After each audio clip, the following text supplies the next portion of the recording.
Night, however, orientation is locked. Rotate your device back. Okay, let me see if I can do it. I'm gonna leave it where it's at. If this is okay, and if you can hear me, and if you ever come up, please hit the like button.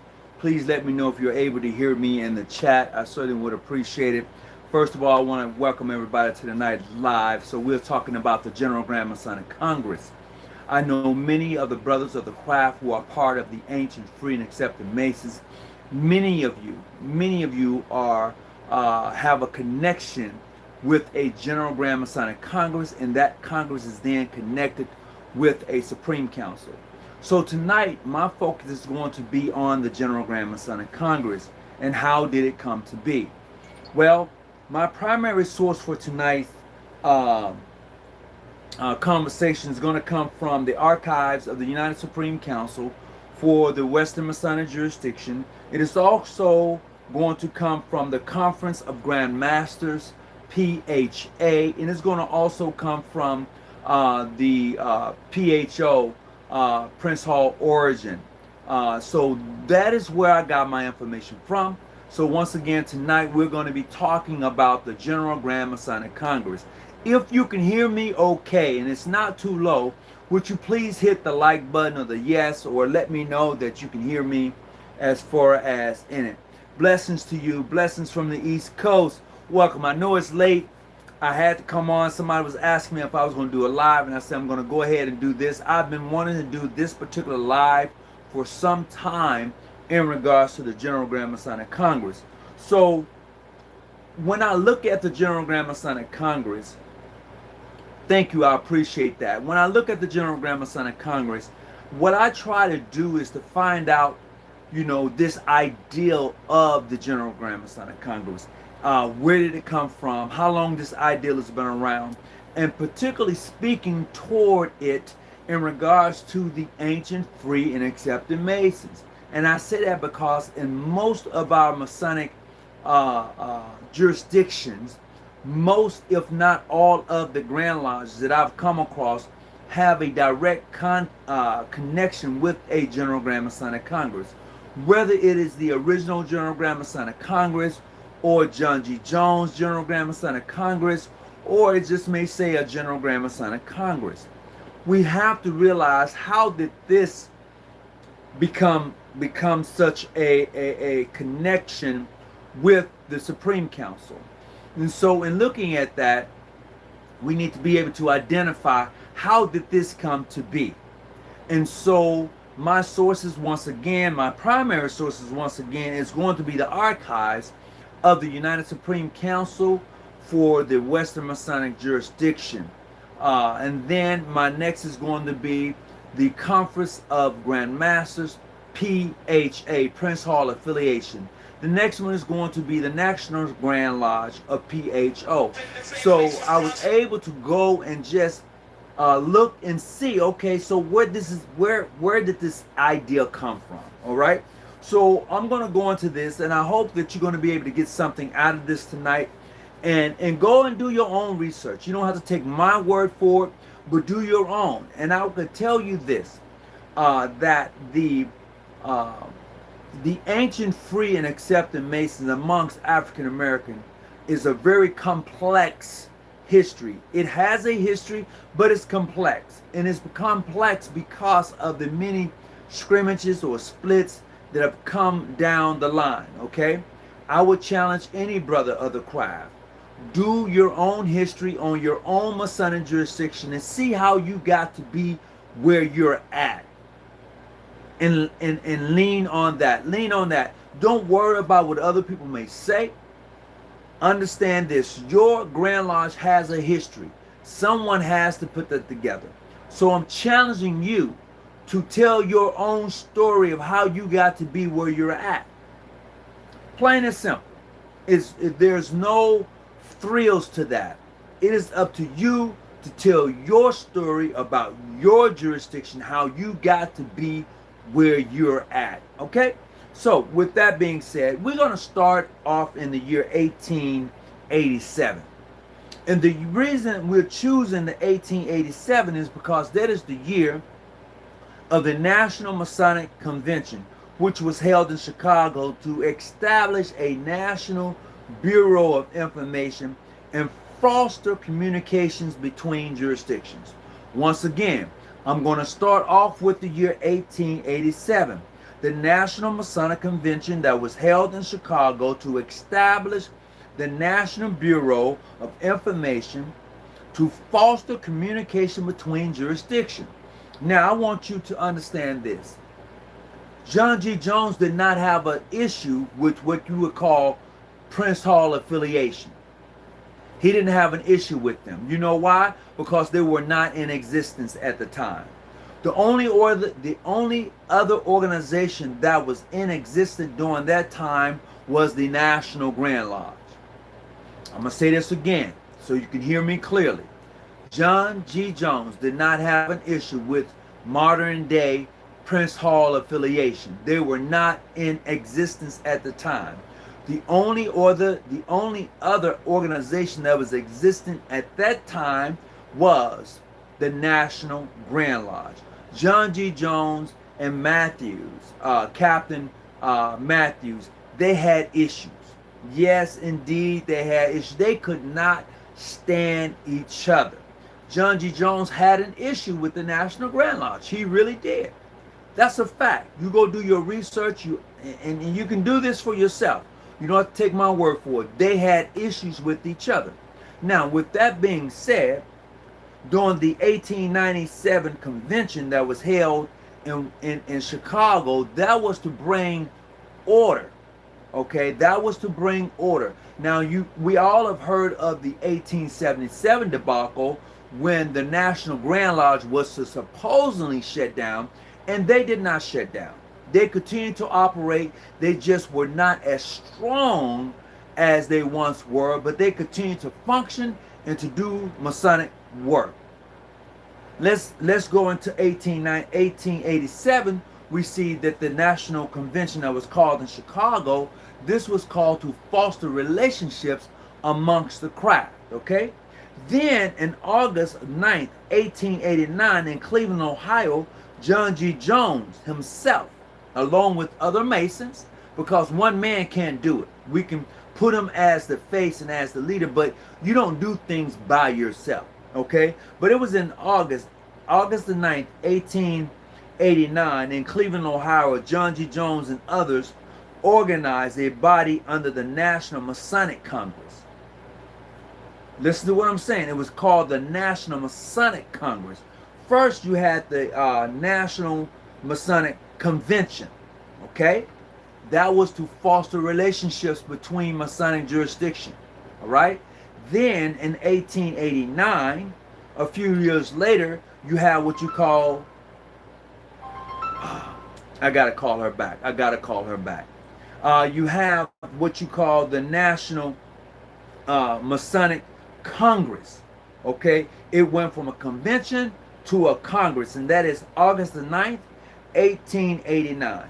And so you may be seeing me looking down. You may, what are you reading? This is just information I have that I've put together to give myself a better understanding and timeline with this information, okay? So, and then after that, in 1896, a few years later, John G. Jones becomes a sovereign grand commander for the Southern and Western Masonic jurisdiction. This is where, okay, it is the actual name for that Supreme Council. That's not it. The actual name is the United Supreme Council for the 33rd and last degree for the Southern and Western Masonic jurisdiction, Grand Orient, Washington, D.C. The key word here is Grand Orient, okay? This happened, when this happened, during that time, all right, the General Grand Masonic Congress name became a very prevalent name, okay? So we look at 1880 Grand Masonic Congress, because this time, for a very long time, the Grand Commander was the one that was over the General Grand Masonic Congress. Hear me clearly. The Sovereign Grand Commander and the General Grand Masonic Congress had a direct connection because the president of the General Grand Masonic Congress was the Sovereign Grand Commander. This didn't change until like the like repeat the title, you glitched. Okay, so the United Supreme, let me make sure I say this right once again. I just want to make sure I said right. I don't want to give you the wrong name. So hold on just a second. Give me just a hot second. I want to make sure I say it right. I moved the page, so I want to make sure I give you the correct name for the United Supreme Council. Okay, that was organized. Let me go here. Okay, the correct name for the the correct name for the United Supreme Council is this: United Supreme Council 33rd and last degree for the Southern and Western Masonic Jurisdiction and affiliated departments. Grand Orient, keyword, Washington, D.C., 1896. That's the year that it was incorporated under John G. Jones. He incorporated it. He was the Sovereign Grand Commander. He incorporated it. Okay? You can look this information up for yourself. You don't have to take my word for it. You can go look up the original documents on the United Supreme Council. It was indeed a Grand Orient at the time. And if you know anything about a Grand Orient, that opens a whole nother Pandora's box for you. Absolutely. We'll touch on a little bit of that tonight. But as we look at the General Grand Masonic Congress, the president of the General Grand Masonic Congress at the time was also the Sovereign Grand Commander. He worked directly with those Grand Lodges that was attached to the body for their pending degree work. Okay, that's how that was done. All right, so specifically the organization offered an association under the name Ancient, Free, and Accepted Masons. So it was the General Grand Masonic Congress, Ancient, Free, and Accepted Masons. Okay, now with that being said, that direct connection with the Supreme Council, because they was operating on a level of a Grand Orient. We're going to come to that later. Commander was also the president of the Congress until later years. That changed, okay? In 1900, the General Grand Masonic Congress was held in Jacksonville, Florida, to address issues regarding the National Compact. PHA, as we know it, they wasn't even on the record. They was dealing with independent and sovereign Grand Lodges, okay?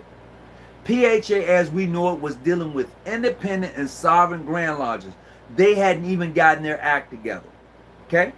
Now, with that being said, however, the history of the General Grand Masonic Congress is tied to a series of reorganization, significantly skirmishes, which affected the African American Freemasonry. And here is a breakdown of its development. Okay?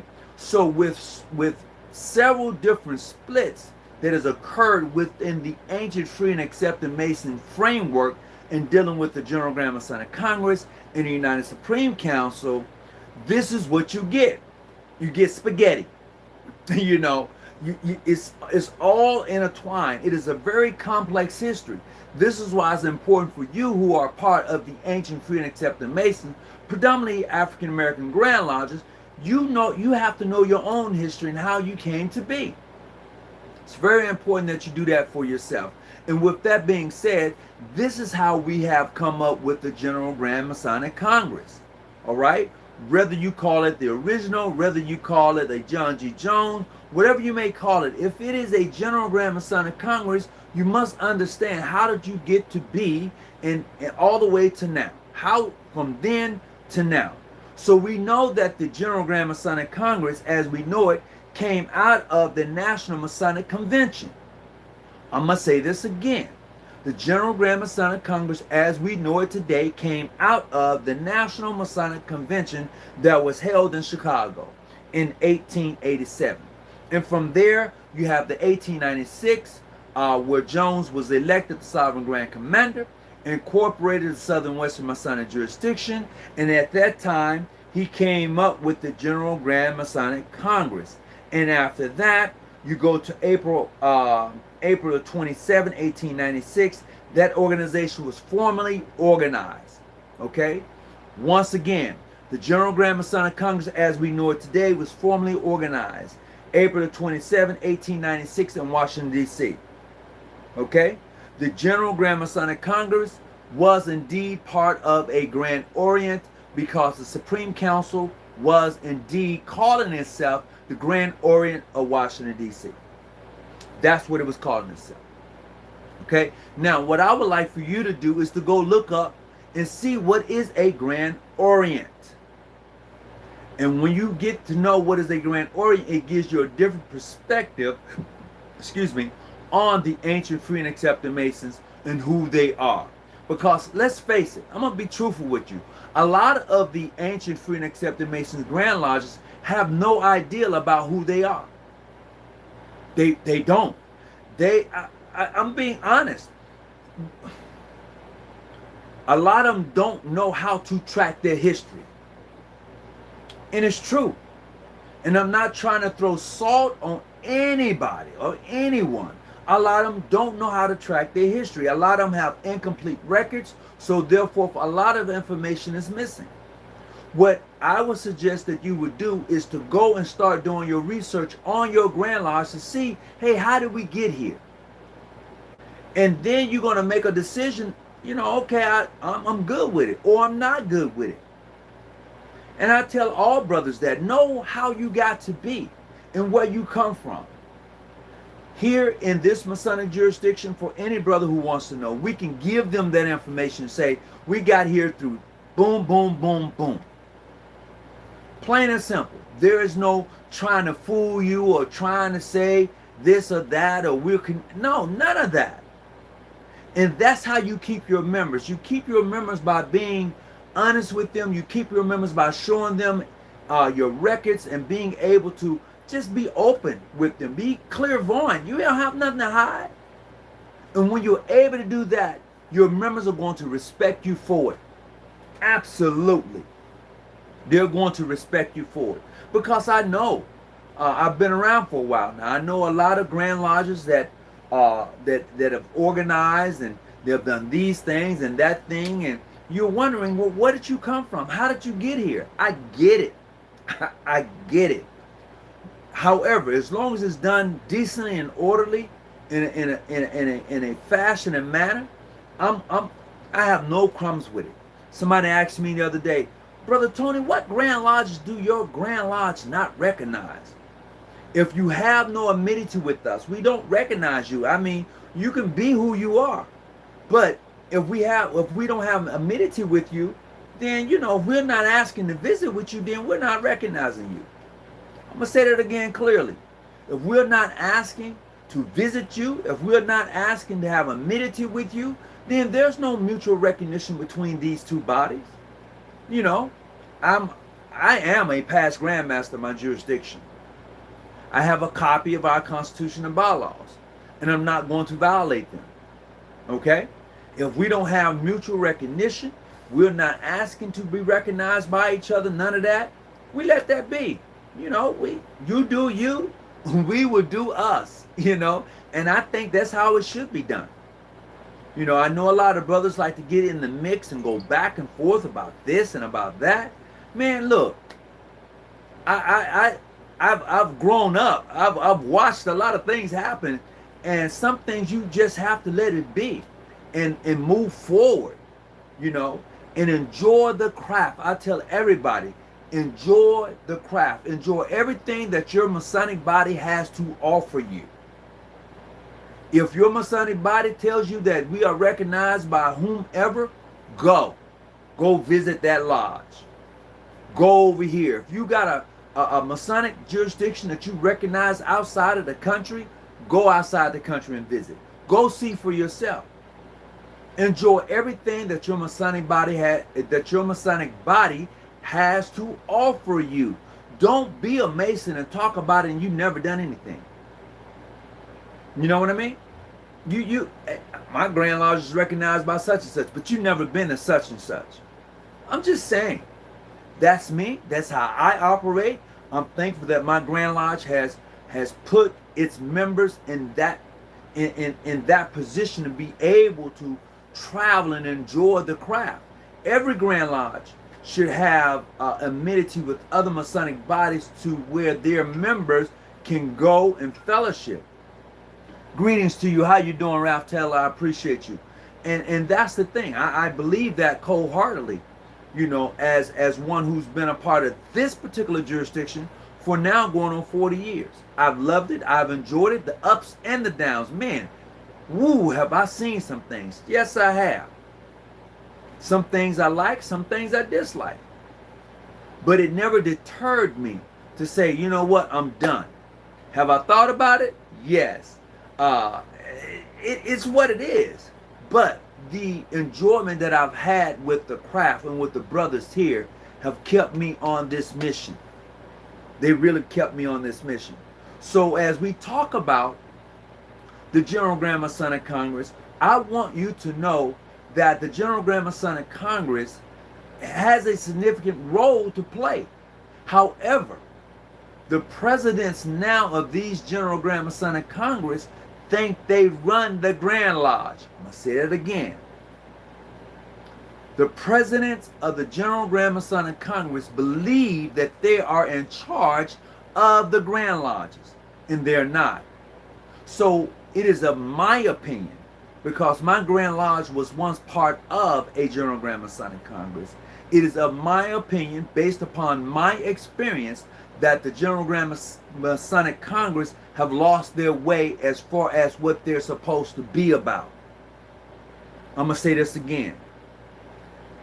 Based upon my own experience, the General Grand Masonic Congress has lost their way from what the original intent was supposed to be. You may say, what?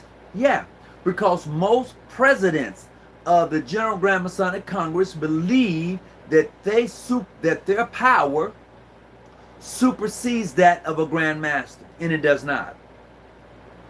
The Grand Master power is restrained by its constitution, by its bylaws. When a Grand Master has violated its bylaws and constitution of a Grand Lodge, he should be able to be brought up on charges. But most Grand Lodges don't have anything to deal with a Grand Master who gets out of control. So therefore, its members will contact a General Grand Masonic president and say, hey, look, my Grand Master is doing this and doing that.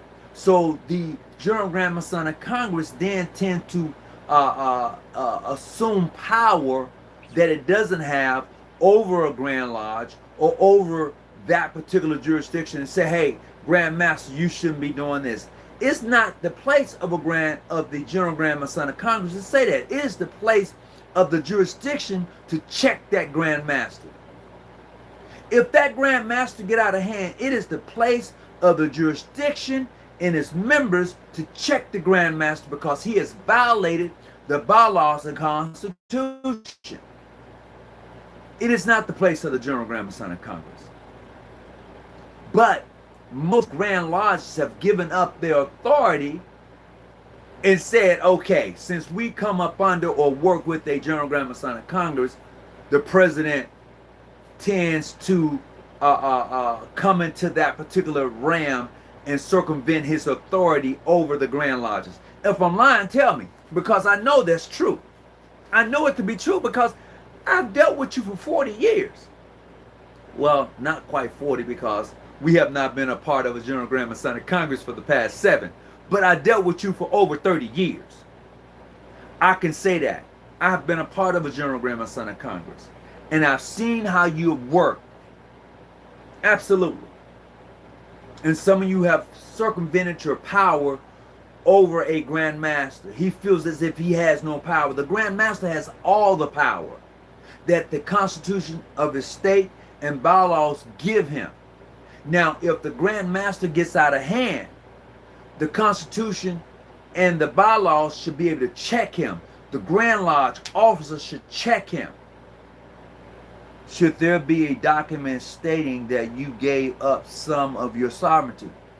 Usually there's a document that is signed between the Grand Lodge and the General Grand Masonic Congress. I'm going to say this again. There is a document.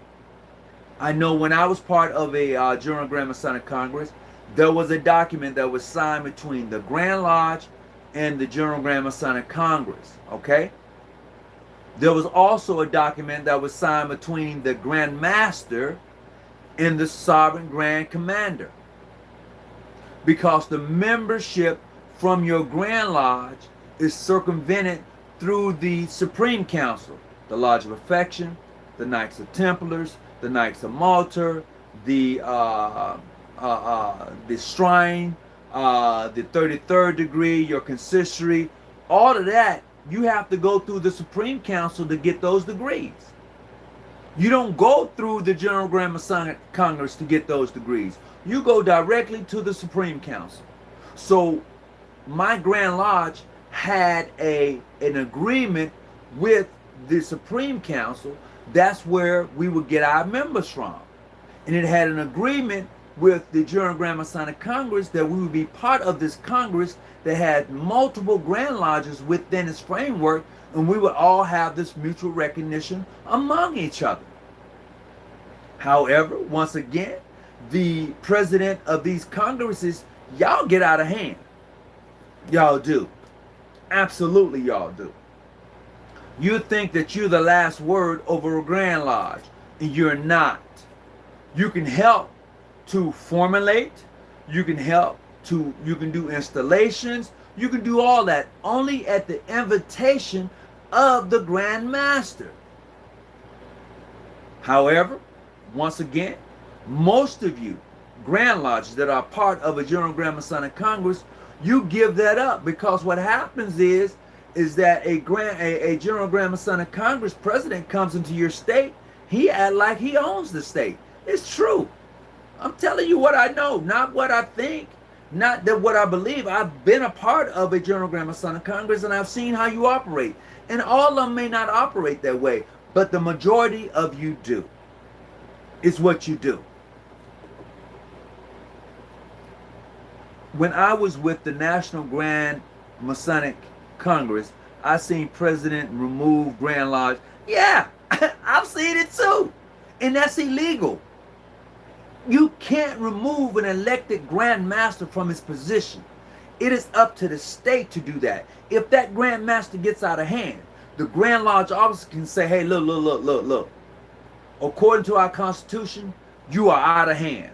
And they can remove the Grand Master. He can be impeached. It's a process. Most Grand Lodges do not have a process in place to deal with a rogue Grand Master. I'm going to say that again. Most Grand Lodges do not have paperwork in place to deal with a rogue Grand Master. And that's why a Grand Master can do what he does to the Grand Lodge. He can tear that mother up, and you'll be wondering what has happened, because you don't know how to deal with a rogue Grand Master. It is very important that you should have documentation, something in writing, to deal with a Grand Master who gets out of hand, where he can be impeached and removed from office. Then the Deputy Grand Master takes his place, or an elected Grand Master comes in and takes his place. I can say this from personal experience. We had a couple of Grand Masters who have gotten out of line in our jurisdiction who really caused some chaos. And we had to deal with them. We had to elect a new Grand Master to come and take his place. Absolutely we did. We even had to go to court to deal with them. It's just what it is.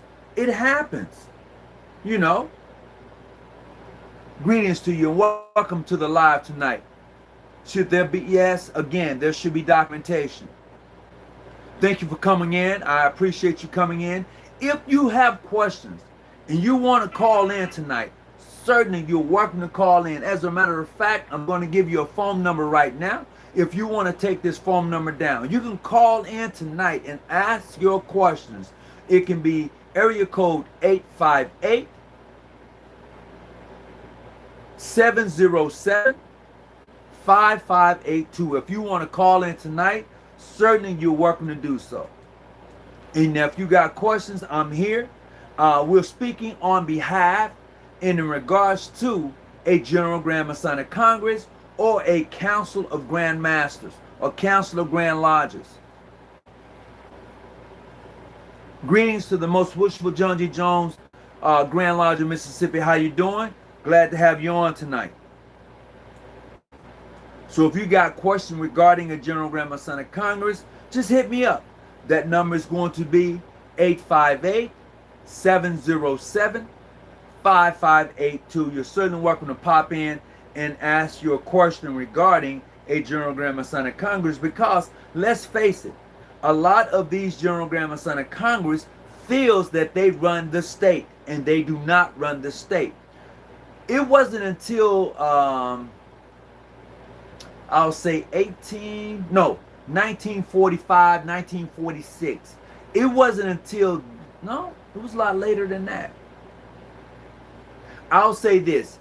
When my Grand Lodge was a part of the General Grand Masonic Congress, it wasn't until 1986. It wasn't until 1986 that the Sovereign Grand Commander was no longer the president of the Congress. I think that once the Sovereign Grand Commander gave up his presidency over the Congress, that issues began to happen between the Congress and the Supreme Council. Right? Yeah. Yeah. So it wasn't until then. As long as the president in the Supreme Council was the same individual that ran both, you didn't have this issue. You didn't. It wasn't until after that, you know, in the Supreme Council and the president, when I was around in this Congress, as long as they were the same person, you didn't have this issue. You didn't have it. It wasn't until later. And that has caused a lot of conflict within the General Grand Masonic Congress. It wasn't until then. But other than that, this is what you had. This is exactly what you had. So like I said, once again, if you want to call in, that number is 858. It's going to be 707-5582. You're welcome to call in to the night if you have any questions. There's the number in the chat.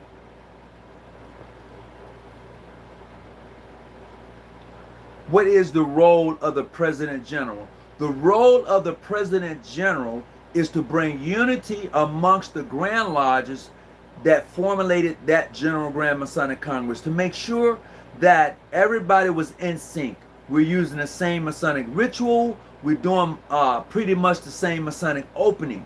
So his job is to make sure that these Grand Lodges that come together to organize that General Grand Masonic Congress, make sure that everybody's in harmony.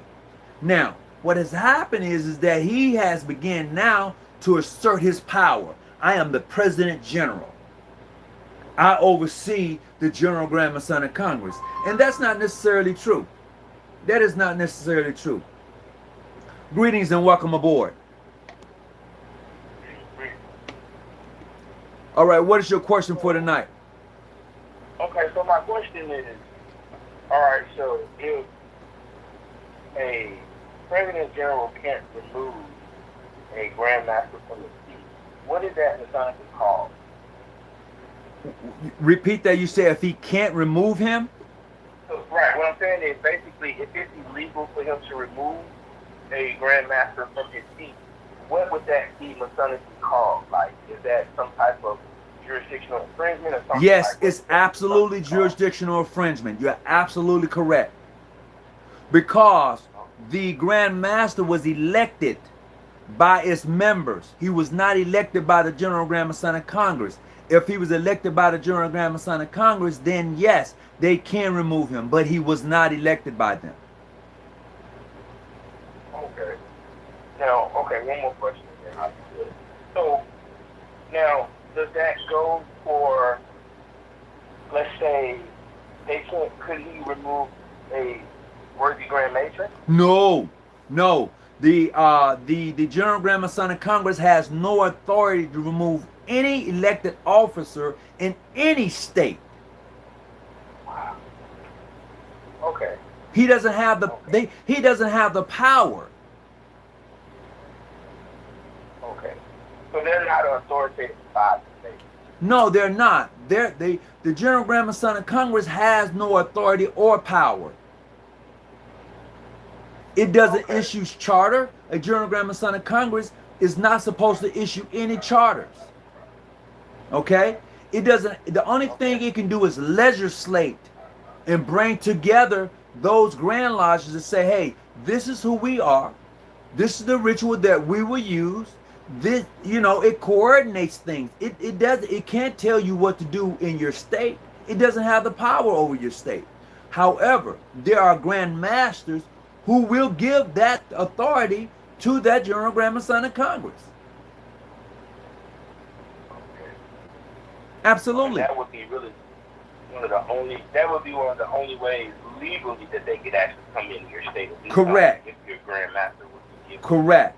The president of a General Grand Masonic Congress is usually invited into your state. He doesn't have a right to come into your state and say, hey, I'm the President General. I'm coming to your state. What? I'm the Grand Master. If I don't invite you, you can't come in. You can't come into my meetings or anything unless you are invited. And I'm going to invite the General. And yeah, we might circumvent or pay for room or whatever. We can do that. We invited him. But if you come into my state telling me you're going to come to my meeting without an invite, no. Not at all. Okay. I appreciate that, good brother. Thank you. Yeah, who am I speaking with right now? What jurisdiction you're part of? This is Brother Taylor. I appreciate you calling in. I hope I was able to answer that for you, but I would tell you people, please put something in writing in your Constitution, in your bylaws. Your Constitution and bylaws are two separate documents, okay? Your Constitution super exceeds your bylaws. Please put something in writing to protect your jurisdiction from a rogue Grand Master and a crazy president from a General Grand Masonic Congress. You got to have stuff in writing. You can't just say these things and it not be in writing to protect your jurisdiction. Okay. Yeah. Okay, I appreciate that, Brother Tony. I appreciate that. Oh yeah, most certainly, most certainly. I appreciate you calling in. If there's anybody else who wants to answer your question, I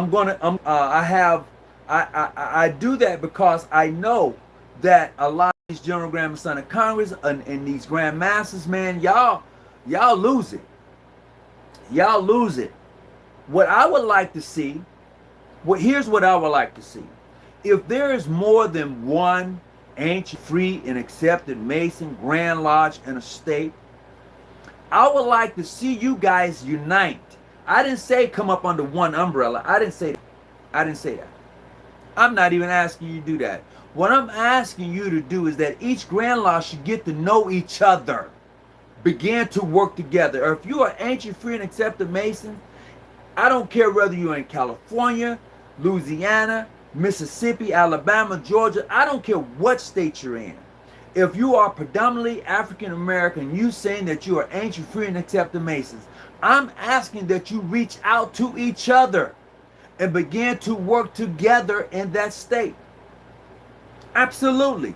There should be no reason that you shouldn't work together. Yes, you may have split from each other way before the next person got there.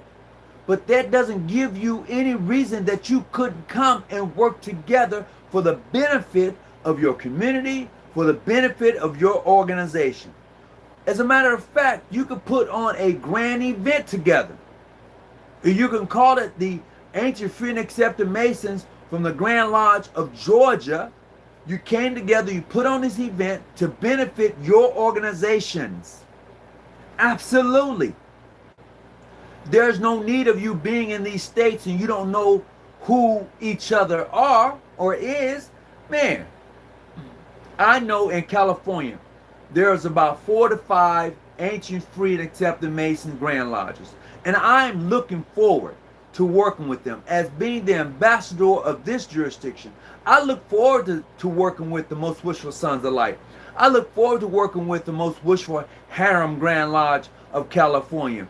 United as One, I think it's called United as One Grand Lodge of California. There may be Prince of Peace Grand Lodge of California, Mount Carmel Grand Lodge. I look forward to working with these brothers. We all know who each other is. We do. I look forward to the fellowship, to the St. John's Day when I'm invited. I do, because that brings a cohesiveness towards the craft. Plain and simple. And I know a lot of them may say, well, why are we all separate? You know what? It is what it is. It is what it is. I'm not trying to go and take in or take over anybody's. I want to work with you for the development of the craft, of the brotherhood. Absolutely. And I believe, and I will hope that will be the goal for those of you who are in these other Masonic jurisdictions. Find out who these other Grand Lodges are and begin to develop a relationship with them and work together.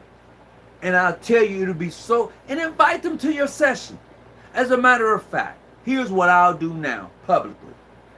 If you are a part of the Ancient, Free, and Accepted Masons, and you want to come and visit California, let me know.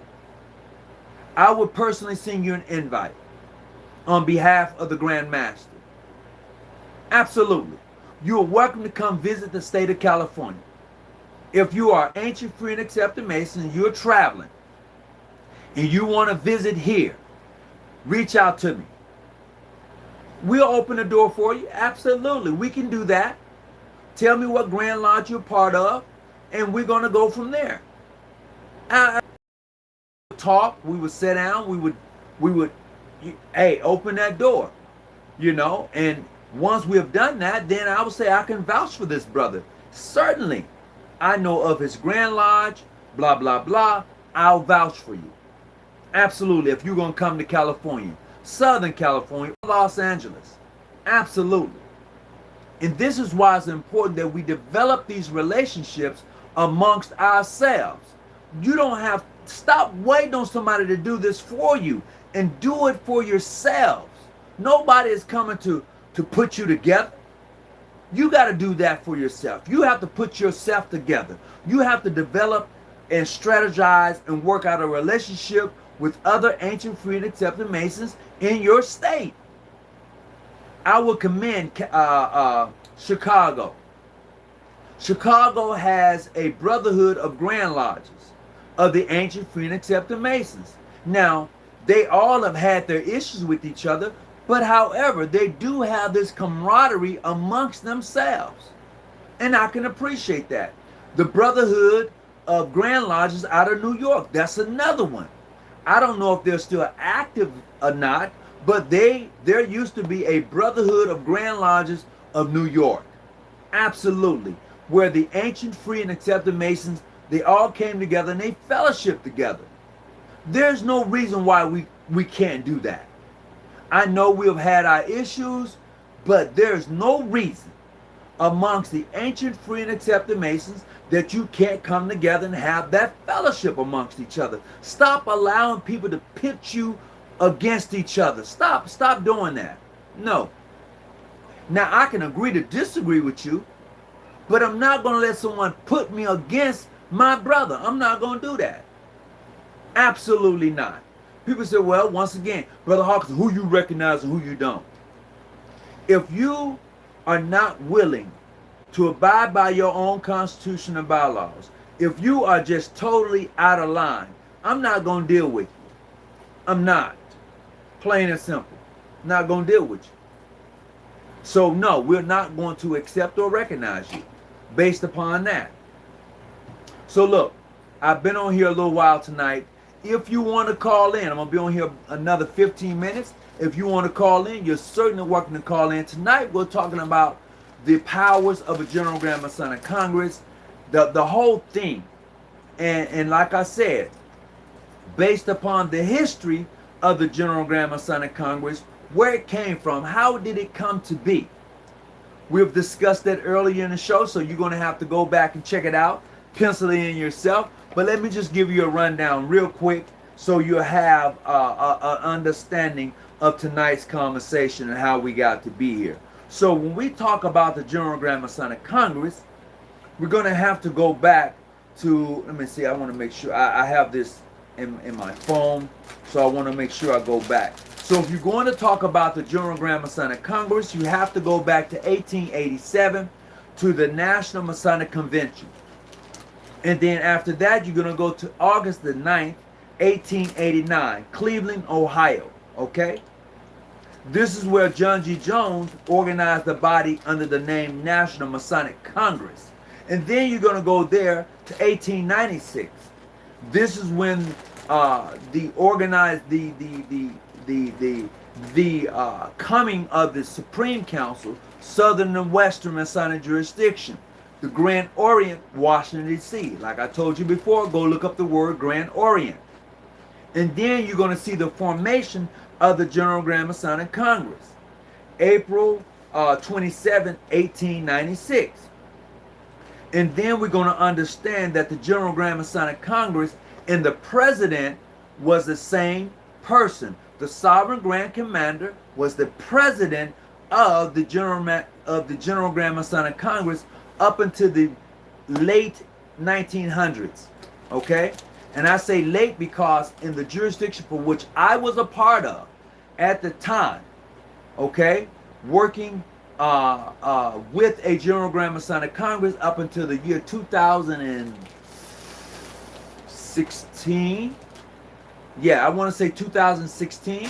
My Grand Lodge worked with the General Masonic Congress, okay? Until that Congress felt that it can run the state. My Grand Master in turn says, no, you don't run my state. And we pull, I'm going to say that again. We are part of Calypsis, okay? Go look that up. We practice continental Freemasonry. So the Supreme Council, for which I'm a part of now, is a Grand Orient. United Supreme Council, Western Masonic Jurisdiction. Grand Orient is Sacramento, California. That is the capital. So, look, I hope that you was able to get something out of this particular conversation tonight. Once again, if you want to call in, you can go and look at the number. The number again is going to be 858-707-5582 if you want to call in. Each Grand Lodge is sovereign, and the Congress have that power. Then your Grand Lodge is not sovereign. Absolutely. You're correct. We got this problem with PHO. Okay, I would tell you PHO is a national organization. As far as I know of, you don't have a Congress. You have a national president. Okay? He's the guy. He's the it factor. And that's okay because that's how your organization is organized. That's the system that you have. And that system is okay as long as you operate within that framework.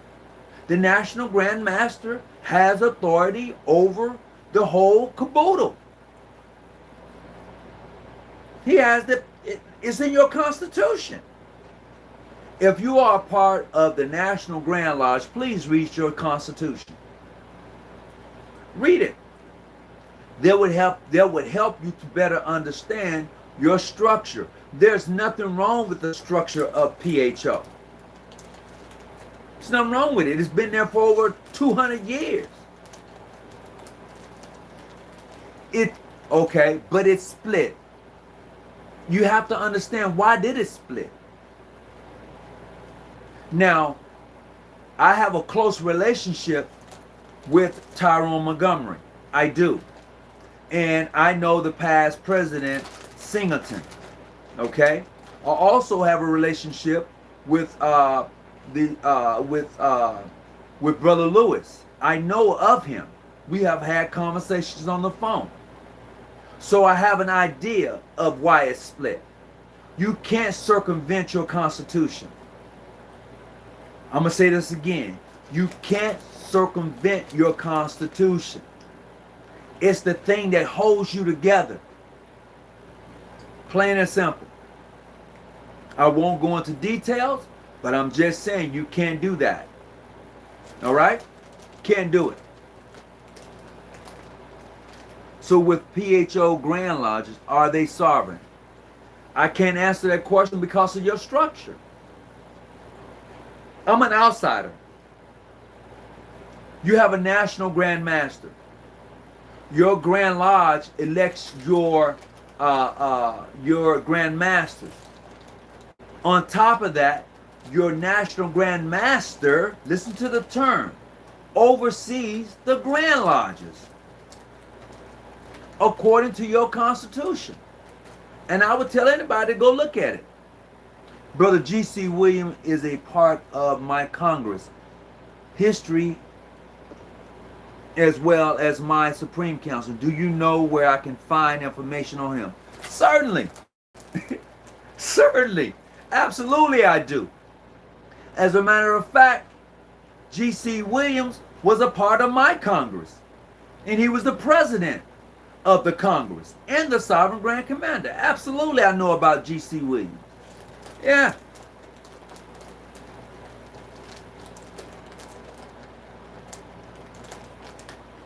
Yep. So, yeah, you can, as a matter of fact, if you want to call in right now and ask your question regarding G.C. Williams, I'm willing to answer that question too. I need to know what you want to know about him. Once again, if you want to call in, the number to call in is going to be 858-707-5582. You certainly welcome to call in and ask a question about G.C. Williams. Absolutely you can. G.C. Williams, you know, he's a bad guy. I mean, not bad as in doing something foul, but hey, he was that dude. G.C. Williams was that dude. Absolutely. Once again, if you want to call in, you're certainly welcome to do so. I'm going to put the number back in the chat for you to call in. All right. Let's see where we're at with the chat. There you go. You're going to see the number in the chat. The number is going to be 858-707. Okay. What do we got? Welcome to the call in. How can I help you? Hey, greetings, Brother Tony. It's Brother Favors again. All right. So I was raised in the lineage of my jurisdiction, and through my Congress, I found out that G.C. Williams was a part of helping incorporate our Supreme Council. He also served on our Congress as well. Okay. So, but the thing about it, I have a newspaper article coming out of the city of Maryland. This was the 50th article was on the 50th anniversary of the most worshipful housing Grand Lodge out of the state of Maryland. Okay. This time, it was like 1971. And at this time, he was, in the article it said that he was the most, the Sovereign Grand Commander coming out of Louisiana. Okay. So, basically, when I looked him up, I couldn't really find much information. So, basically, what was his role, basically, in what he was doing? Okay, so G.C. Williams came around later. So what happened is that after the death of John G. Jones and some years later when G.C. Williams came around, he was over the Supreme Council, Southern and Western Masonic Jurisdiction. At the same time, there existed another Supreme Council claiming Southern and Western Masonic Jurisdiction. Well, they eventually end up joining together. Okay? They spent 2 years in court, and then afterwards, they eventually end up becoming the Southern and Western Masonic Jurisdiction. And what happened is that when they did that, that unified the Southern and Western Masonic Jurisdiction once again because there was a split.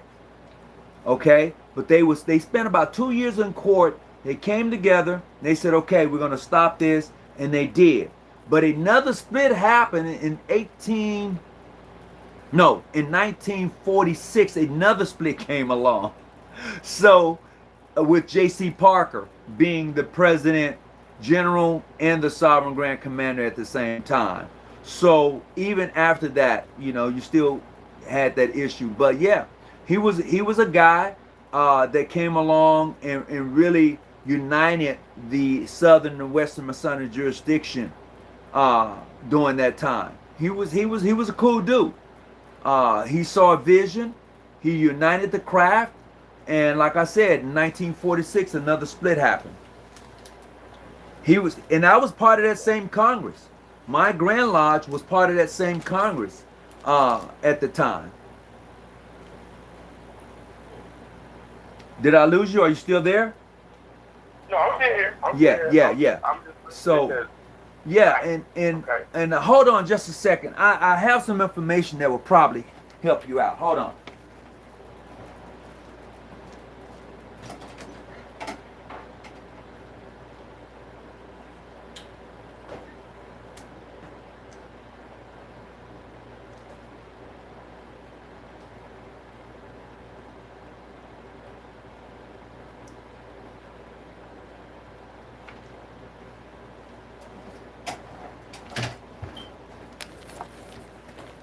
Yeah, I'm back.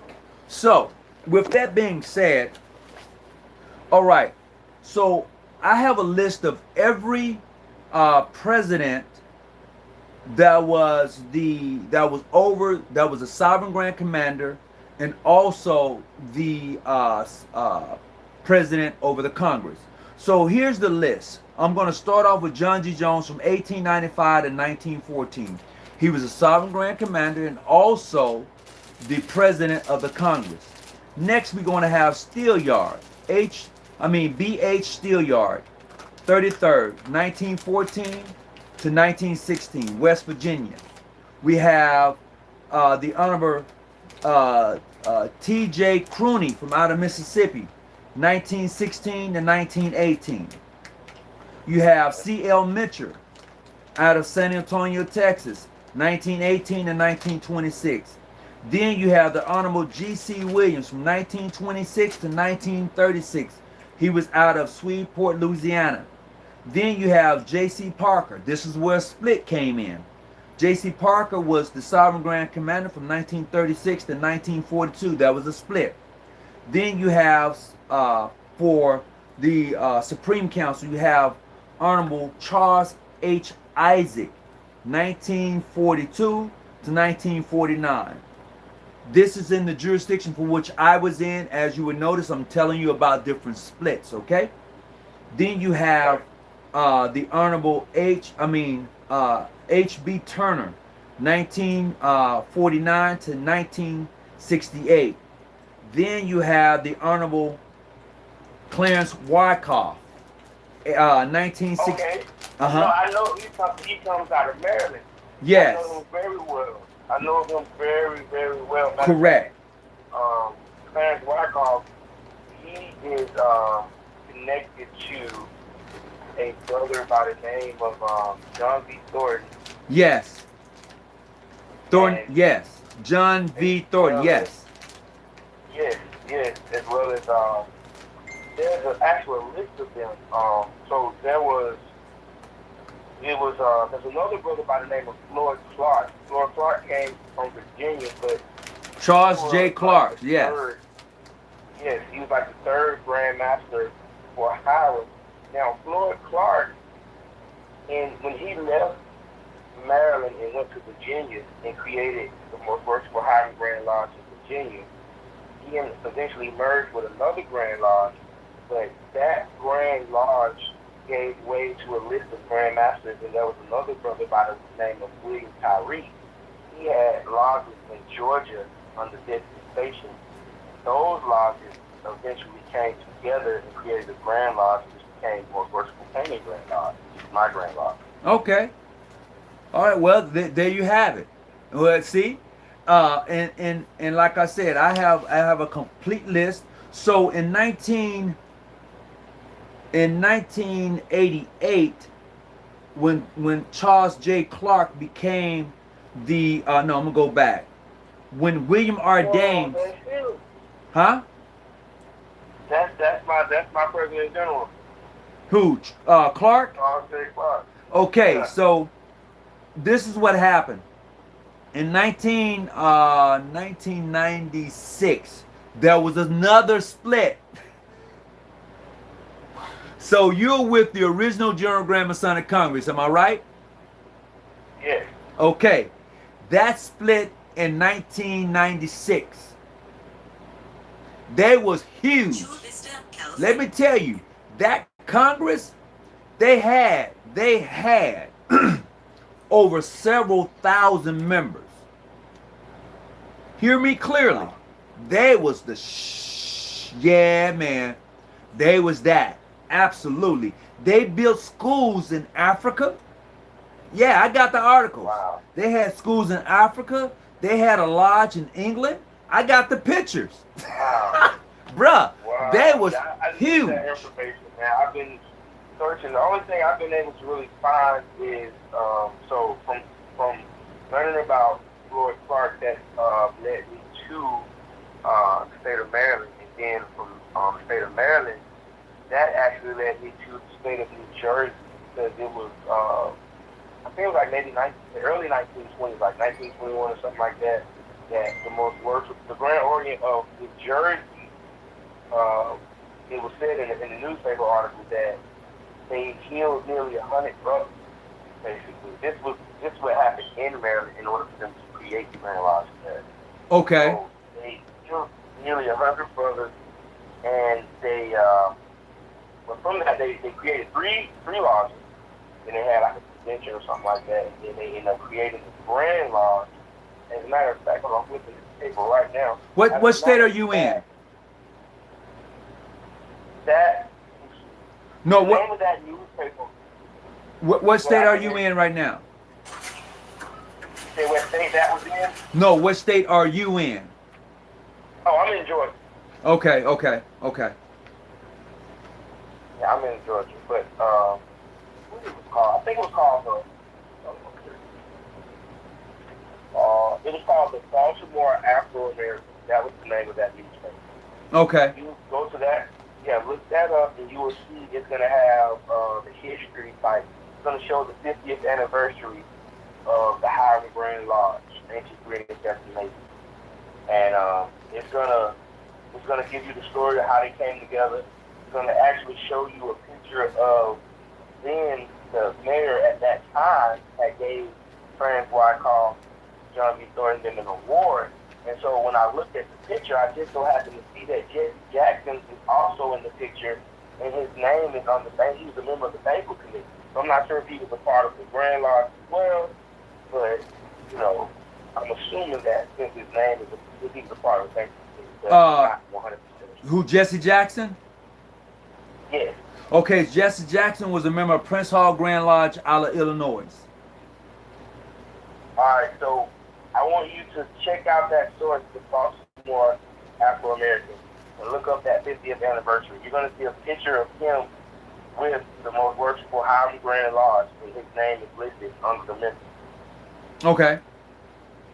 This is like it's dated Sunday, May 23rd, 1971. Yeah, through May. It was I guess their grand session. It was May 23rd through May 28th, 1971. All right. That's good. That's great information, man. That's great information. Absolutely. So connected information for me. So, all right. So where can I find this information about the split?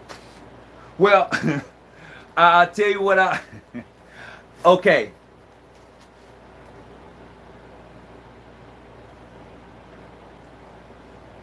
This book right here. There you go. All right. This is a book that I did because my Grand Lodge was looking for information, so I had to go into the archives, and I pulled it up. I just put it all together into this book right here. This is the 140th year from 1870 to 2012 for the United Supreme Council at the time.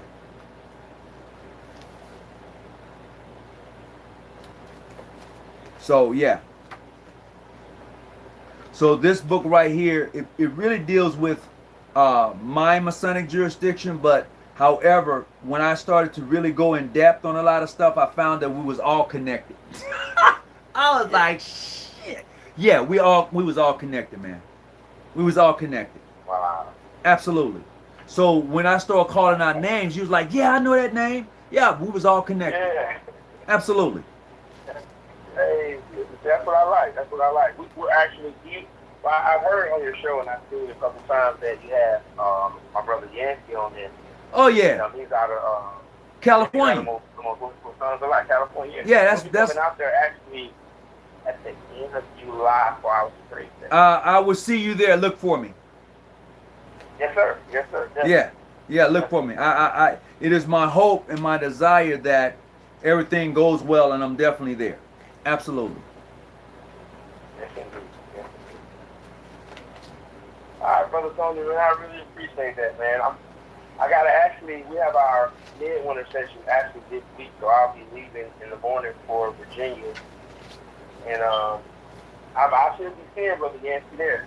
Hey, do me a favor. If you see Yancey there, let him know I'm waiting on him.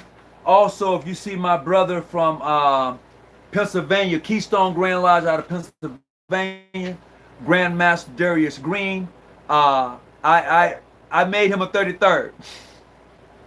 Oh, really? Yeah, yeah. I'm gonna look at him. I'm gonna look at him. Watch. I'm gonna look at him. Yep. Yeah. Cool. So, all right, brother Tony, I'll talk to you again. We'll be talking again because I have some information too about that coil. You put me on that coil encyclopedia. Hey, did you get the 1961 version? Yeah, that's the one that I have. You like that? That's the one that I have. You like it? I love that one. Yes. I mean, a lot of stuff, man, you can really cross-reference a lot of information on. Yeah. Like, oh, okay. So, yeah. Did it really help you with trying to do some research as far as how this whole thing came to be spaghetti?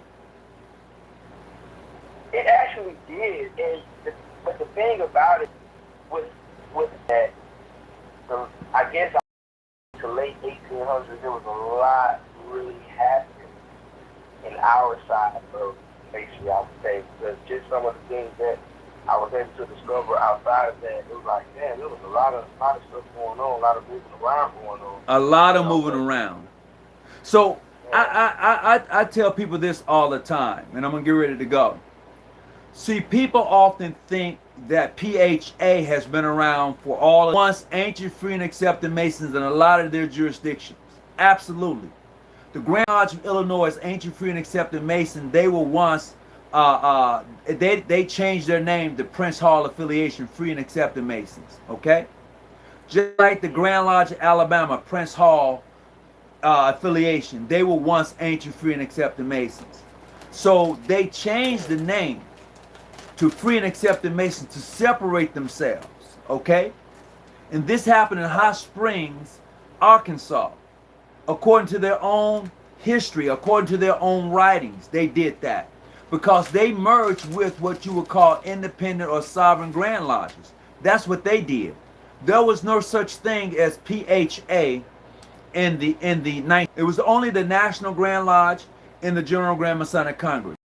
They came along later, and that's the truth. I remember you had this piece on that, and I actually looked that up, and so it was the National Compact that were the original descendants of African Lodge 4,000. Absolutely. And they dissolved it to create the National Grand Lodge. Is that correct? Well, it wasn't that they dissolved it.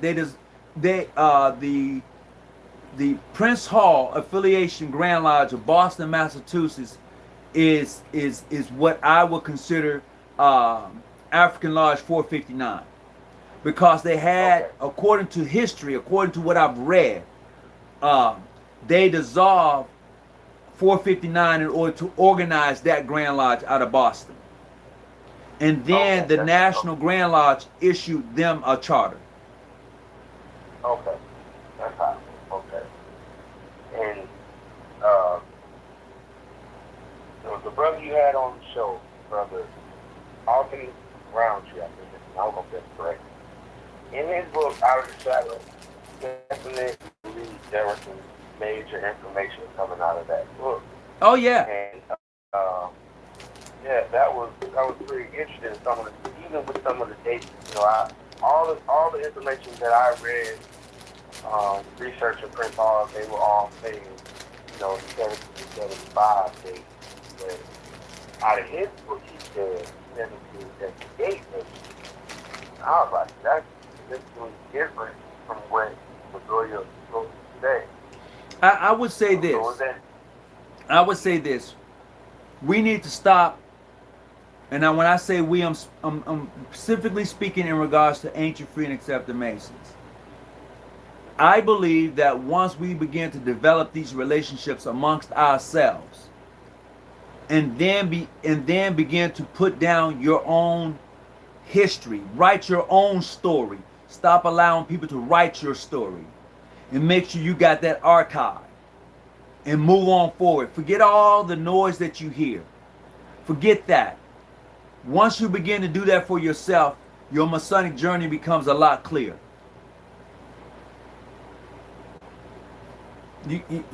I mean, it's great. We can have the conversation. That's cool. But write your own story. And stop allowing people to write your story for you and tell you who you are. Absolutely. Come on in, baby. That's what you do. I appreciate that. I'm glad I know you're back here, because Ziggy put the latch on the door. There's food upstairs. I'll be up there. All right, look, I got to cut it short. Thank everybody for coming in. I appreciate you. Be well. Take care of yourself. Take care of each other.